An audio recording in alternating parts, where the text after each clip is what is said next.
Welcome once again to Bible Truth Niagara. Our show today will be about the nature of God. For a long time now, most churches have been teaching that God is a triune being.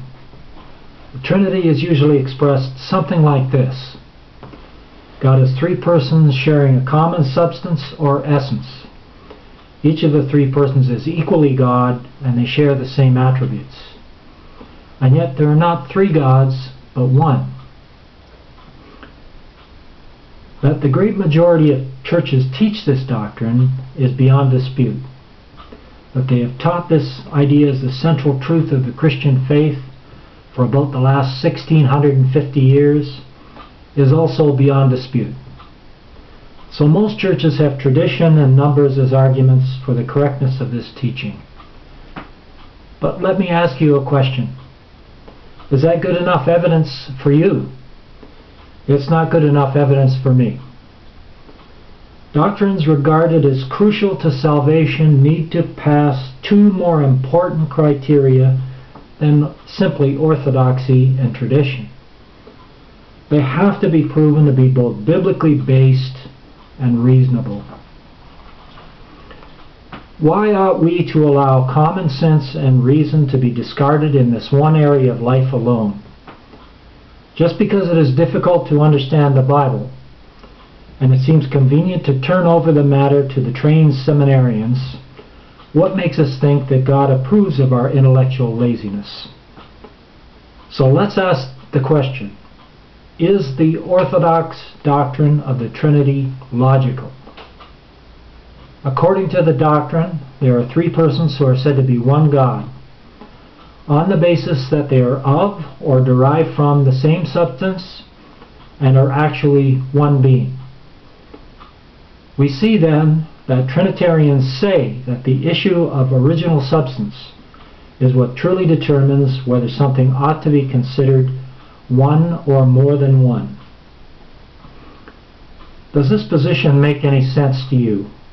Should it be believed?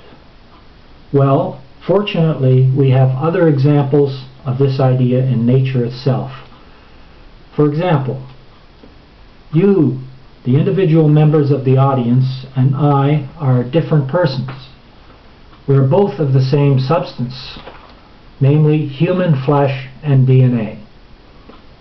What if I said to you that because of this, I'm going to proclaim that you and I are actually one man, and also one being? Aside from being presumptuous, the idea is absurd, isn't it? I'm a man of human flesh. You are a man or woman, also of human flesh. We absolutely are not the same being, simply because we are made from the same substance. We're two human beings and not one human being. Let's go one step further in this process and make the substances identical.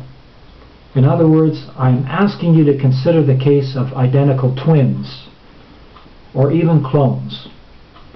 There are many examples of such a phenomenon, at least of identical twins.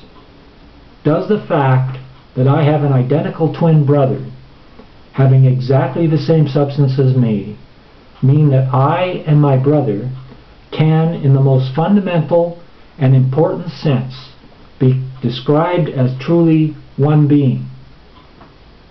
You know the answer to that. Absolutely not.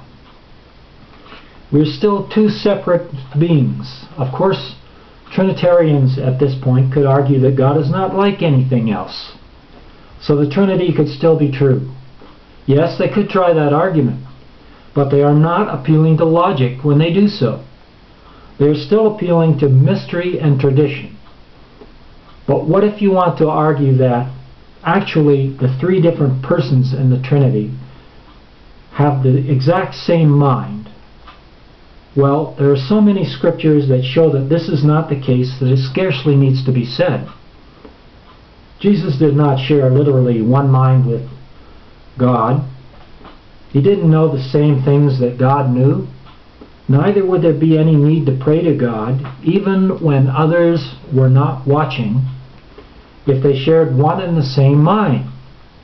So there's no doubt whatsoever that Jesus and God have separate minds. From what has been discussed so far, one clear point emerges. There is no logic at all in the traditional idea of the Trinity. The doctrine has absolutely nothing reasonable to recommend it. So why do the mainstream churches believe it?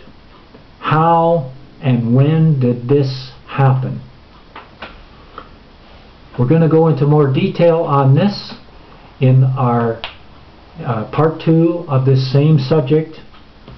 This concludes part 1 of the topic. We will be doing more on this subject soon. If you want to learn more about this or other Bible subjects, we have a website, www.bibletruthniagara.ca. May God continue to bless your studies. We hope to see you soon.